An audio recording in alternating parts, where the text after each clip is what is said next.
আপনি একজন কাপুরুষ, আপনার বিবাহ করা ঠিক হয়নি।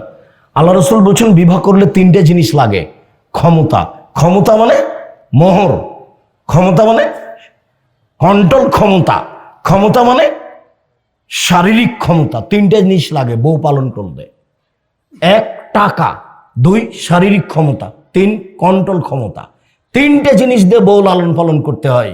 চোখ যেভাবে ঘুরে বউ সেভাবে চলে, তার নাম ক্ষমতা। চোখ যেভাবে ঘুরে বউ সেভাবে চলে, তার নাম ক্ষমতা। বউ লালন পালন করার জন্য তিনটে জিনিস লাগে। এক, টাকা। দুই, শারীরিক ক্ষমতা। তিন, কন্ট্রোল ক্ষমতা। সবটির সমন্বয়ে ক্ষমতা যদি না থাকে তো আল্লাহ রাসূল বলছেন তুমি রোজা থাকো, তুমি রোজা থাকো, তুমি রোজা থেকে থেকে যৌবন ধ্বংস করে দাও, তুমি বিবাহ করিও না। হাদিস বুখারী মুসলিম। আমি জবাব দিব? আমি কেন জবাব দিব? আপনার মেয়ে এখন এখানে বসে আছে, ওই একটা পায়জামা পরে আছে, স্কিন পায়জামা।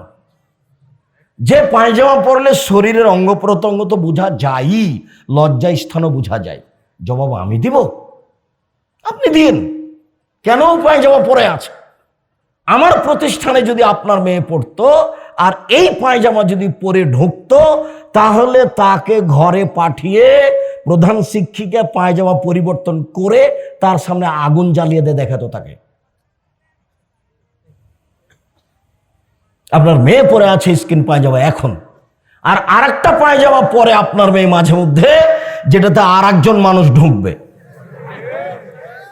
ওটা পরে যখন রিক্সায় উঠে তখন হাঁটু পর্যন্ত দেখা যায়।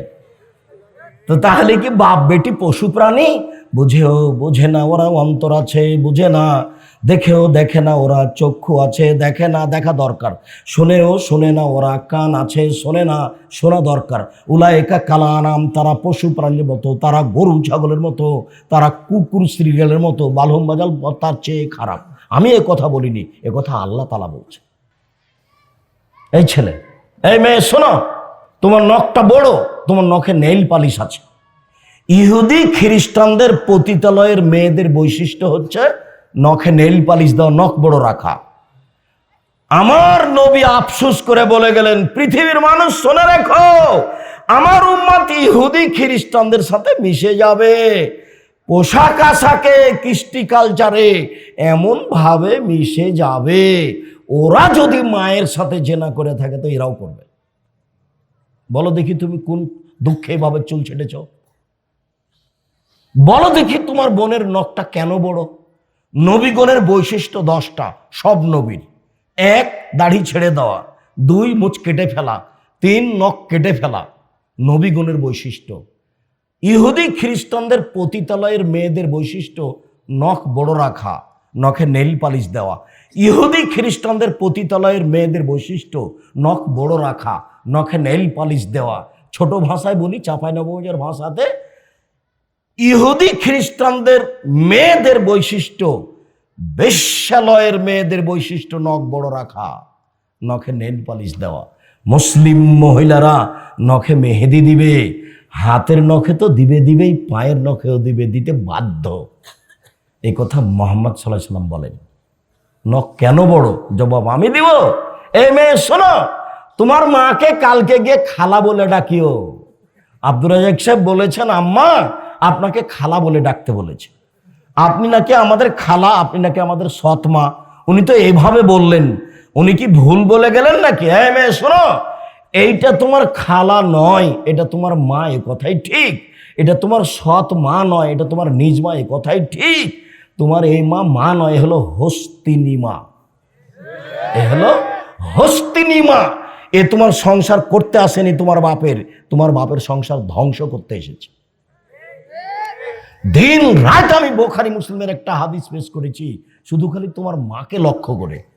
দিন রাত আমি বছর বছর বলে আসছি বুখারী মুসলিমের এই হাদিসটা, শুধু খালি তোমার মাকে লক্ষ্য করে। যে জাবের বলছেন, আমরা রাসূলের সাথে যুদ্ধ করে আসলাম, মদিনায় ঢুকবো। তো আল্লাহ রাসূল বলছে, এই থামো থামো থামো, এখানে রাতে থাকো, আমরা সকালে ঢুকবো। আমি জাবের বলছে, আল্লাহর নবী, আমি নতুন বিবাহ করেছি, আমাকে বাড়ি যেতে অনুমতি দেন। তো আল্লাহ রাসূল বলছেন, ও তুমি নতুন বিবাহ করেছ, তো কুমারী মেয়ে বিবাহ করেছ না তালাক প্রাপ্ত মেয়ে বিবাহ করেছ? আল্লাহ নবী, আমি তালাক প্রাপ্ত মেয়ে বিবাহ করেছি। ওর আগে বিবাহ হয়েছিল, আর স্বামী তালাক দিয়ে দিয়েছে, আমি তাকে বিবাহ করেছি। তখন আল্লাহ রসুল বলছেন, আরে হাল্লা বিক্রাম তোলায় বহ তোলায় বোকা, তুমি কুমারী মেয়ে কেন বিবাহ করলে না? তুমি তার সাথে খেলতে, ও তোমার সাথে খেলতো। তুমি কুমারী মেয়ে কেন বিবাহ করলে না? তুমি তার সাথে খেলতে, ও তোমার সাথে খেলতো। জাবের, তুমি অবিবাহিতা মেয়ে কেন বিবাহ করলে না? তুমি তার সাথে খেলতে, ও তোমার সাথে খেলতো। আল্লাহ রসুল তো এইভাবে বললেন। দেখে এবার জাবের কি বলেন। জাবের বলছেন, আল্লাহ নবী শোনেন, আমার বাপ উহুদের যুদ্ধে শহীদ হয়েছেন 9 জন মেয়ে রেখে। আমার 9 জন বোন আছে। আমার বোনদের সমবয়সের মেয়েকে আমি বিবাহ করা পছন্দ করিনি 4টা কারণে। আল্লাহ নবী শোনেন, আমার আব্বা উহুদের, এই ছেলে, এই যে পিছনে কথা বলছো তোমরা শুনতে পাও না? যাও, এই পাড়ার ছেলে যারা, গ্রামের ছেলে যারা, পাহারা দাও। এই ডান দিকে পাহারা দাও, আমার এই পিছনে একজন পাহারা দাও, বাম দিকে পাহারা দাও। আজকে তোমরা বক্তব্য শুনে না, আমাদের সহযোগিতা করো। একটু পরিবেশ নষ্ট হলে এটা তোমাদের মান সম্মানের ব্যাপার। তোমরা এই পাড়ার ছেলে, এই গ্রামের ছেলে স্টিল দাঁড়াও। আর যারা মুরব্বী মানুষ ভালোবাসেন, আপনি একটু দোকানে ঘুরেন। যারা দোকানে বসে আছেন, আপনি নিজেকে পশু প্রাণী মনে করিয়েন না, আপনাকে আমি মানুষ মনে করছি। আমি আব্দুর রাজ্জাক বিন ইউসুফ, আপনাকে আমি মানুষ মনে করছি, আপনাকে আমি অনেক ভালোবাসি। আপনি সামনে আসেন, কথাকে মূল্যায়ন করেন। আপনি নিজেকে এত ছোট মনে করছেন কেন? আপনি দোকানে বসে আড্ডা পিটেছেন, যা হয়েছে হয়েছে। এখন আসেন, নিজেকে গরু ছাগল মনে করে তো মরাই লাগবে একদিন। আপনি না ধরে নিলেন, আব্দুর রাজ্জাক সাহেব আমরা দোকানে বসে পশু প্রাণীর মতো আড্ডা পিটি, তো এটা আপনি বললেন, এটা কি শেষ ফলাফল? এ তো শেষ ফলাফল নয়। আপনি দোকান থেকে উঠে চলে আসেন, সামনে একটু জায়গা থাকলে বসেন, নইলে আপনি দাঁড়ান। আপনার কিছু না কিছু উপকার করবই ইনশাআল্লাহ। আমি আপনার সাথে অদাবদ্ধ। আল্লাহর নবী শোনেন, আমার পিতা উহুদের যুদ্ধে শহীদ হয়েছেন কয়টা মেয়ে রেখে? 9টা। আমার 9 জন বোন আছে। আমার বোনদের সমবয়সের মেয়েকে আমি বিবাহ করিনি 4টা কারণে। আমি খারাপ মনে করেছি, না না না না, বেশি বয়সের মেয়ে বিবাহ করব। কারণ এক, আমার স্ত্রী যেন আমার বোনদেরকে বিদ্যা শিখাতে পারে, তাই আমি বেশি বয়সের মেয়ে বিবাহ করেছি। 2, বলে তুয়াদ দেবা হন না, আমার স্ত্রী যেন আমার বোনদেরকে শিষ্টাচার শিখাতে পারে। শিষ্টাচার, বলো তো তোমার বোনের নখটা বড়, এটা কোন শিষ্টাচার? বলো তো তোমার বোনের নখটাতে নেইল পালিশ দেওয়া আছে, এটা কোন শিষ্টাচার? বলো তোমার বোনটা স্কিন পায়জামা পরে আছে, এটা কোন শিষ্টাচার? বলো তোমার বোনটা 9ম শ্রেণীতে 10ম শ্রেণীতে পড়ে, এখানে এসেছে ফ্যাশন বোরকা পরে, বলো তো ফ্যাশন বোরকা কোন শিষ্টাচার? আমার স্ত্রী যেন আমার বোনদেরকে শিষ্টাচার শিখাতে পারে। আমি মনে হয় কথা বোঝাতে পারি না, এই জন্য আমি তালাক প্রাপ্তা মেয়ে বিবাহ করেছি। 3, বলে তুরাজ জেলা হন না, আমার স্ত্রী যেন আমার বোনদের মাথার চুল চিরুনি করে সাজগোজ করে রাখতে পারে। 4, আমার স্ত্রী যেন আমার বোনদের উপরে পাহারা দিতে পারে। আমার স্ত্রী আমার বোনদের পাহারাদার, এই জন্য আমি বেশি বয়সের মেয়ে বিবাহ করেছি। হাদিস তো বুখারী মুসলিম। এবার তুমি বলো, তোমার মা তোমাদের পরিবারের কে পাহারাদার? বুখারী মুসলিমের হাদিস। বলো দেখি, তোমার মা তোমার জন্য আর তোমার বোনের জন্য কি পাহারাদার? তুমি যদি মুখস্থ না রাখতে পারো, আমার কিছু করার নাই। হাদিস বুখারী মুসলিম, ফাঁকের কোনো সুযোগ নাই। বিশ্বাস করো, আমি দীর্ঘ 34 বছরে কোনোদিন কেসা কাহিনী বলিনি। দেখো, 90 সাল থেকে নিয়ে এখন পর্যন্ত আমি কোনোদিন ওই কোনো মাঝহাব নিয়ে, দল ফিরকা নিয়ে কথা বলিনি। আমি তোমার জন্য এসেছি। তোমার মাথায় যদি এরকম চুল থাকে, তাহলে বলো তোমার মা কি পাহারা দেয়? তোমার গায়ে যদি এই গেঞ্জি থাকে, তাহলে বলো তোমার মা তোমার কি পাহারা দেয়? তোমার প্যান্টটা যদি টাকনোর নিচে থাকে, বলো তো তোমার মা তোমার কি পাহারা দেয়? তোমার গলায় যদি তাবিজ থাকে, তাহলে বলো তো তোমার মা তোমার কি পাহারা দেয়? তোমার হাতে যদি মাদুলি থাকে, তাহলে বলো তোমার মা কি পাহারা দেয়? তোমার মা দুধ খাওয়াইয়া যদি বাচ্চাকে বাম কাতে শইয়া দেয়, তো কোন কাতে শোয়াতে হবে বলো তো? ডান কাতে। তাহলে বলো তো তোমার মা কি পাহারা দেয়? তোমার মা যদি তোমার ছোট বোনকে দুধ খাওয়ানোর সময় বিসমিল্লাহ না বলে, তাহলে বলো তোমার মা কি পাহারা দেয়? তোমার ছোট বোনটা তোমার মায়ের সামনে বাম হাতে গিলাস ধরে পানি খাচ্ছে, বলো তো তোমার মা কি পাহারা দেয়? তোমার মা যে পাহারাদার, আমি এই কথা বলিনি। পাহারাদার কে বলেছেন? মুহাম্মদ সাল্লাল্লাহু আলাইহি ওয়াসাল্লাম বলেছেন। আমি বললে তাহলে বলতে আব্দুর রাজ্জাক সাহেব বলেছেন, কথা মানলেই কি আর না মানলেই কি। মুহাম্মদ সাল্লাল্লাহু আলাইহি ওয়াসাল্লাম বলেছেন তোমার মা পাহারাদার, আমার কিছু করার নেই। দেখো তোমার বোন ফ্যাশন বোরকা পরে এখানে বসে আছে, তোমার মা হস্তিনী মহিলা, এ কথাই ঠিক। তুমি বলিও এই মেয়ে, তুমি বলিও, তোমাকে বলছি, তুমি তোমার মাকে সালাম দিয়ে বলিও, আম্মা আপনি নাকি হস্তিনী মহিলা। এই কথা তো আব্দুর রাজ্জাক সাহেব বলে গেলেন, আমাদের কিছু করার নাই। উপস্থিত বৈঠকের দিনই বোন আপনি শোনেন, এই মেয়ে কথা বলছো কেন? মেয়ে মানুষ, আমি বলতে আছি তুমি কথা বলছো মানে? মুখ বন্ধ করো। সম্মানিত দিনী বোন, মা হলে 4টে জিনিস লাগে। 1, বাচ্চাকে বিদ্যা শিখাতে হবে। 2, বাচ্চাকে শিষ্টাচার শিখাতে হবে। 3, বাচ্চাকে সাজগোজ করে রাখতে হবে। 4, বাচ্চাকে পাহারা দিতে হবে। আপনাদের মনে হয় কথাগুলো মনে থাকবে না। মা হলে বাচ্চার জন্য মা কি করবে? 4টে জিনিস করবে। সম্মানিত দিনী ভাই বোন, ধৈর্যের পরিচয় দিবেন। কোনোদিন কোনো বৈঠকে গিয়ে হইচই করে পরিবেশ নষ্ট করে কিছু সফলতা অর্জন করার চেষ্টা করিয়েন না। এটা হলো ধৈর্য বিরোধী কাজ। ধৈর্যের পরিচয় দিবেন, দেওয়া উচিত। এনারা দায়িত্বশীল মানুষ, সালাম দিয়ে আমার কথাটা বলছে, বলতে বলতে 5 মিনিট দেরি হয়ে গেছে, আর তুমি চিল্লাচিল্লি শুরু করে দিলা। কি হলো এটা? আমিও তো চাচ্ছি যে সময় পার হয়ে গেল, ইনি শেষ করছেন না কেন? দেখেন আমিও চিল্লাচিল্লি করব। 2, আচরণ কি জিনিস? ভালো কথা, ভালো কর্মের নাম আচরণ। আল্লাহ নবী বললেন, ইন্না আসকালা শাইইন ফি মিজানিল মুমিন ইয়াউমাল কিয়ামা খুলুকুন হাসান। বিচারের মাঠে মোমেন পুরুষ নারীর নেকির পাল্লায় সবচেয়ে ভারী নেকি হলো ভালো আচরণ। হজের নেকি যত ভারী, ভালো আচরণের নেকি তার চেয়ে 1000 গুণ বেশি ভারী। নামাজের সলাতের নেকি যত ভারী, ভালো আচরণের নেকি তার চেয়ে 1000 গুণ বেশি ভারী। সেম ইবাদতের জগতে সবচেয়ে দামি ইবাদত, একটু পরে বলছি, আংশিক হলেও বলবো।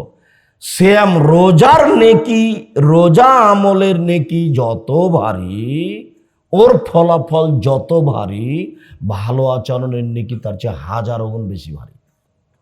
তো ভালো আচরণ কি জিনিস? ভালো আচরণ কি কাউকে গালি দেওয়া? 1 মিনিট, এই ছেলে দেখো তো, আমি অটোতে বসে আছি, তুমি একটা ব্যাগ নিয়ে তাড়াহুড়া করে অটোতে উঠে গেছো, তো তোমার ব্যাগটা আমার মুখের উপরে এসে লেগে গেছে।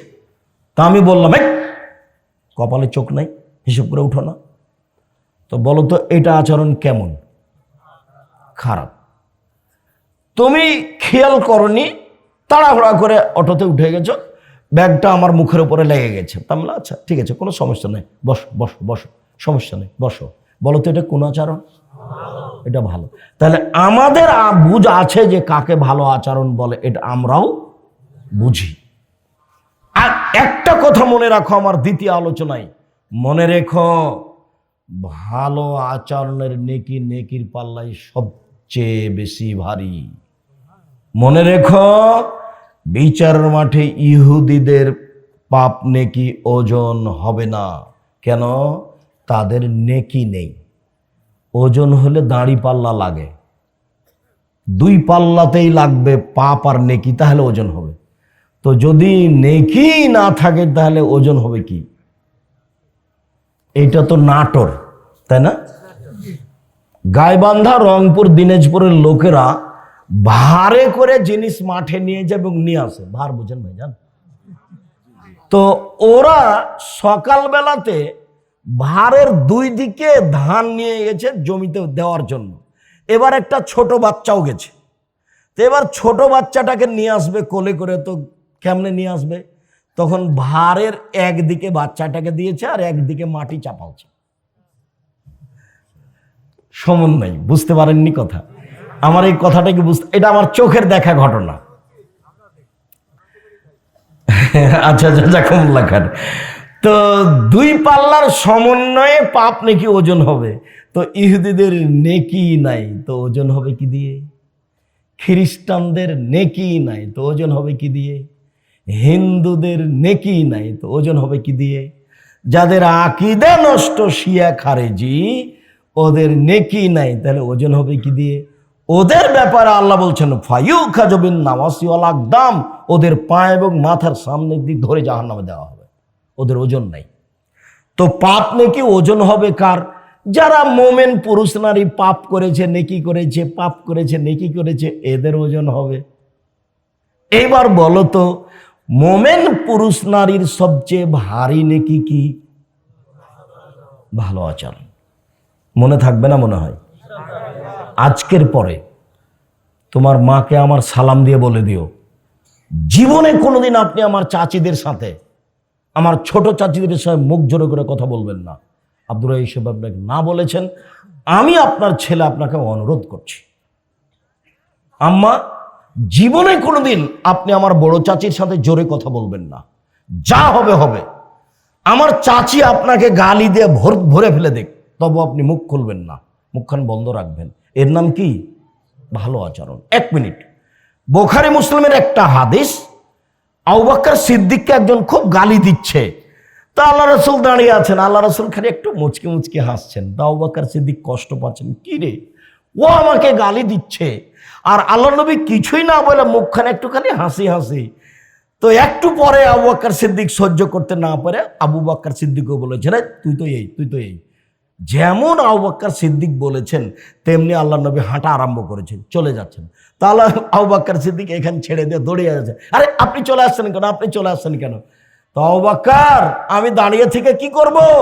ওই লোকটা তোমাকে গালি দিচ্ছিল আর তোমার পক্ষ থেকে ফেরেশতা দিচ্ছিল, তো তুমিও যখন দেওয়া শুরু করেছো তখন ফেরেশতা হেঁটেছে, আমিও হাঁটলাম। এবার বলো, ফেন্সিগঞ্জের লোক আক্রমণ করলে আমাকে করতে হবে জবাব? তাহলে আমি মানুষ হিসেবে দিচ্ছি, ওকে দিতে দাও না। আমি আমার জীবনে কোনোদিন মানুষ দিয়ে উত্তর নিনি, ও পারে না। হয় আমার অন্যায় প্রমাণ হতে হবে, আর না হলে জবাব কে দিবে? আল্লাহ দিবে। এদেশের সর্ববৃহৎ প্রতিষ্ঠান জামিয়া সালাফিয়া, সর্ববৃহৎ শিক্ষা মানে সর্বোচ্চ প্রতিষ্ঠান জামিয়া সালাফিয়া, যেখানে 5000 ছেলে মেয়ে পড়াশোনা করে। 5000। যখনই কোনো কমি মাদ্রাসাতে, হাফেজি মাদ্রাসাতে যাই, তখন আমাকে বলে যে ভাইজান একটা পাগড়ি ছেলেদের মাথায় বেঁধে দেন। তখন আমি একটু মনে মনে হাসি, তো আচ্ছা যাকে বলছে আমি বেঁধে দিই। তো জামিয়া সালাফিয়া তো 30, 40, 50 জন হাফেজ এক বছরই হয়, তো আপনি কার পাগড়ি বাঁধবেন? 25, 30 জন মেয়ে হাফেজা হয়, আপনি কাকে এগুলো দিবেন? এটা জামিয়া সালাফিয়া, বাংলাদেশের সর্ববৃহৎ প্রতিষ্ঠান জামিয়া সালাফিয়া। আমার মনে বড় সাধ, আমি এই দেশের মাটিতে উন্নত মানের প্রতিষ্ঠান গর্বই করবো ইনশাআল্লাহ, যেখানে ছেলে মেয়ে বাংলা, ইংরেজি, আরবি উন্নত মানের শিক্ষা অর্জন করে জাতির অন্যায়ের বিরুদ্ধে লড়বে, মুখে কলমে মিডিয়ায় লড়বে ইনশাআল্লাহ। সে অপেক্ষা আছি, মুখে আছি, মিডিয়া আমার সামনে আছে, কলম আমার সাথে আছে। জাতিকে মুখে ফাঁকি দিনি, জাতিকে মিডিয়ায় ফাঁকি দিনি, জাতিকে কলমে ফাঁকি দিনি। এই বোকা ছেলেরা অনেকেই যারা মিডিয়া ব্যবহার করা বুঝে না, তারাই উলট পালট করে একজন আর একজনকে ফাঁসিয়ে দেয়। তোমরা খুব সাবধান থাকো, যেসব ছেলেরা তোমরা মিডিয়া ব্যবহার করো, দেখো বিবেচনা ছাড়া কারো কথা তোমরা মিডিয়াতে দিয়ে বিচার করে নিও না। এক রিপোর্টার, সাংবাদিক আমাকে বলছে কিছু প্রসঙ্গে কথা, তো আমি বলছি আপনি জাহান্নামে যাওয়ার জন্য অত তাড়াহুড়া করছেন কেন? আপনার জীবনে যত রিপোর্ট লিখেছেন সব অক্ষরে অক্ষরে তার সামনে বোঝাতে হবে। তারপরে আপনি যে সারা জীবন রিপোর্ট পেপার পত্রিকাতে লিখলেন, তা আপনি হুমসি খেলি জাহান্নামে চলে যাবেন না, আগে বিচার হতে হবে। সব অক্ষরে অক্ষরে বিচার হতে হবে। তুমি যে ইউটিউবে দিয়ে দিচ্ছ মানুষের কথা, তুমি কি বিবেচনা করেছো এটা তার পক্ষে না বিপক্ষে? তোমার একটা কথাতে কত মান সম্মানের ব্যাপার আছে তুমি হিসাব করেছো? বিচার ইউটিউব দিয়ে চ্যানেল দিয়ে করে নিও না, বিচার আবার হবে, বিচার আবার হবে। এইটাকে হাইকোর্ট জজ কোর্ট মনে করিও না, বিচার আবার হবে, সেটা খুব কঠিন। সম্মানিত দিনী ভাই বোন, আমি এই অংশ ছেড়ে দিচ্ছি, ছেড়ে দিয়ে বলছি আপনি আমার দিনী বোন, জীবনে কোনোদিন প্রতিবেশীর সাথে ঝগড়া করবেন না, মুখ খুলবেন না।